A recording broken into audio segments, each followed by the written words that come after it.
Hello, it's December 1st again.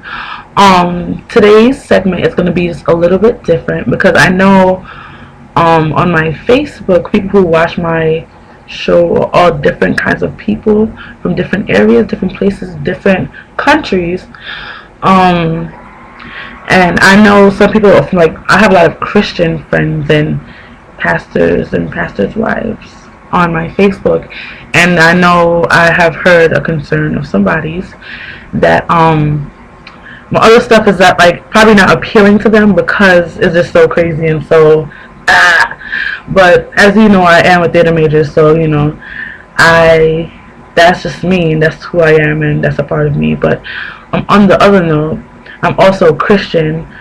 um I'm not just saying that as a title, but that's the life I live.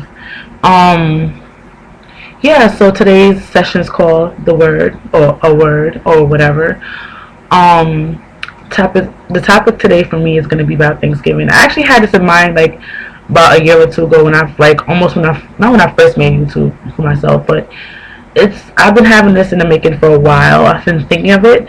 I actually, when I used to study my Bible, actually more, I had more things to say and all that. But now I want to start off small and see how it goes from there. Probably get into my word more.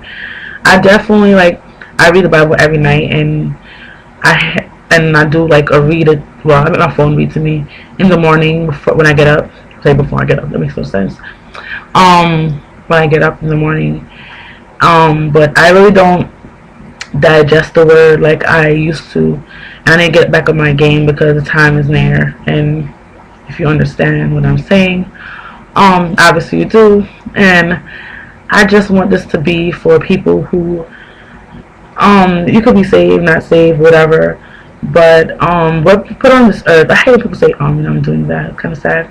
We're put on this earth, one, like, Christians and people who believe in God and whatever. We're put on this earth to really spread the word, and time is coming shortly to an end. I know people for years been saying God is coming, God is coming. Technically, every day we live, every second that we live, He's coming eventually. You just don't know when because He haven't told us the time. I know this year, I think it was March 31st. Sometime this year, this guy was saying, "Oh, God's coming on a certain day."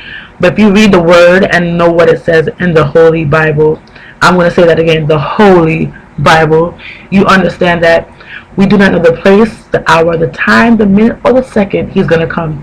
He's going to come, as they say, as a thief in the night.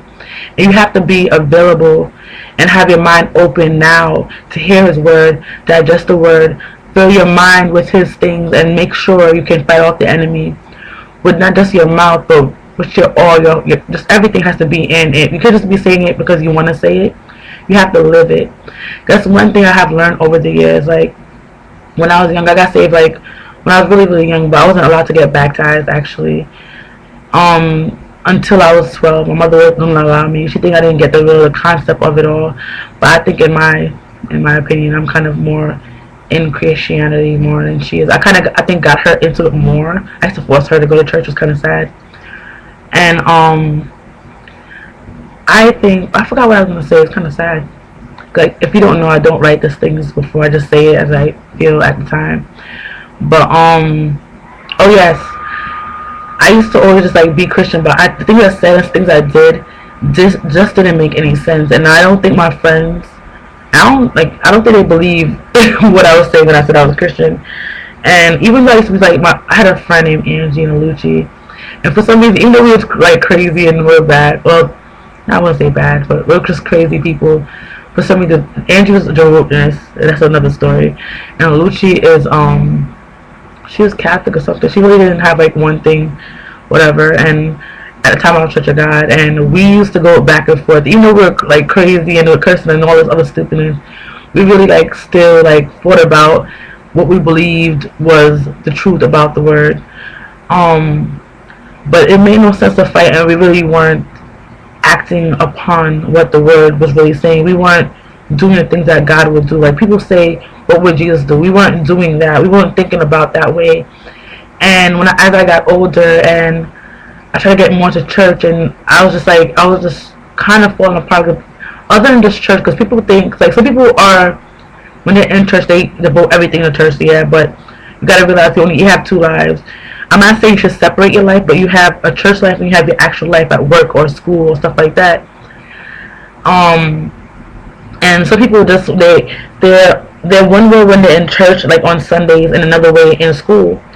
And I've seen over the years, like with my friends, like they can see a change in me because I act differently, I talk differently, and I just do things differently. And I believe that they can see the God through, like God in me, stuff like that. So the word of today is forgiveness. I actually probably should have done better research for this. I'm just gonna tell you what I think and I know forgiveness is all about. This word forgiveness, people use it every day. Sometimes people don't actually mean what they say. They just use it as saying they forgive it because they think that's the right thing to say. But honestly, forgiveness is not bringing up the topic again. And really, I have this. I don't forgive that well, so I'm really just trying to like get it out there. And I'm not only saying this stuff for you to hear and listen and understand. I'm really just using what I'm saying to enrich my strength, enrich myself, and strengthen myself also. Forgiveness. You have to think about forgiveness in this way. If you're a Christian and you pray to God and you ask Him to forgive you for everything that you do and everything that you say and everything else you've done wrong, and He forgives you 110%, not saying that everything you do and you do it wrong and you don't, when you say sorry, you don't believe it, because He knows all. He can see all. You have to make sure when you really want forgiveness, you asking for forgiveness from God and you really mean it and you really doing what you're going to say. You're going to get better. You're going to be better. And when a friend or somebody who have hurt you in your regular life asks you for forgiveness and you don't give it to them, that makes no sense. I know it might hurt and it might do that. You got to think about it in God's way. What would Jesus do? What does God do? Every time we ask Him for forgiveness and you mean you're not going to do it again, or you say, oh, you lied, and you say, I'm sorry, God, I'm not going to do it again, He forgives you. And mind you, He's a person you can't, I won't say person, He's an entity or a spirit that you cannot see. And you trust and believe that He's there, and you know that He's there. And if He can trust you and say, oh, I forgive you and all this kind of stuff and yada yada yada, and you say you love Him, why can you not go to the person that you can see and say, I do forgive you? It's just, you can't say that you're Christian and believe in God and believe in His word and not forgive somebody, because it makes no sense. Forgiveness is just like one step on to get higher to another place, I believe. It's just, you have to forgive. It just makes no sense if you don't. It's just all about giving your heart. And if, honestly, it took me years to forgive some people, and I thank God that I didn't die and then I didn't forgive that person. It was like another thing was hold against me, but when He comes back, and I had to do some long prayer, I had to go on my knees and just really deal it out with God and really ask Him to help. Because if you can't do it yourself, because nothing in this world you cannot do by yourself. That just makes no sense. People might think they are in this world and they're doing it by themselves because they have the brains and have the this. You gotta think about it like God is the one who gave that to you, and what He giveth, He can take it away. You believe and trust He can do it.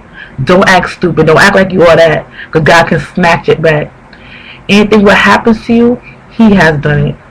He have given it to you. You might say, oh my God, He gave me all the struggle. The point is, the reason why He gave you problems to make you stronger. Without those problems, you can't get to the next level in life. You can't get to the next level in Christ. You just have to believe that. Know that. Trust in Him, and He will take you to a better place. Thank you for listening to me. And hopefully next time I'll actually come with something a little better. And I hope you like this, and goodbye. Bye. Well, I guess not.